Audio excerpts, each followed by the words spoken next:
নমস্কার। লক্ষ্মীপুর টাইমসের পক্ষ থেকে আপনাদের স্বাগতম। খবর পড়ছি আমি মনামি দাস। লক্ষ্মীপুর এসএমদেব কলেজের লাইব্রেরির আনুষ্ঠানিক উদ্বোধন করেন মন্ত্রী কৌশিক রায়।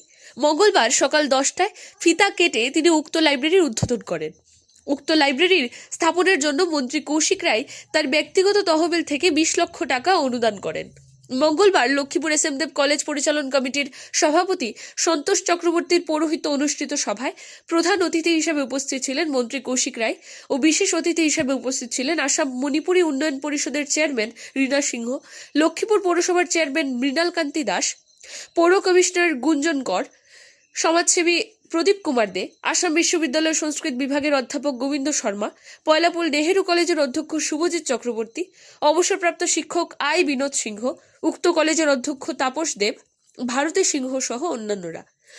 অনুষ্ঠানে স্বাগত বক্তব্য রাখেন এসএমদেব কলেজের অধ্যক্ষ তাপস দেব।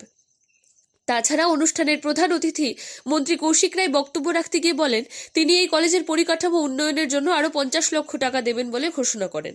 তাছাড়াও বক্তব্য রাখেন উক্ত কলেজের পরিচালন কমিটির সভাপতি সন্তোষ চক্রবর্তী।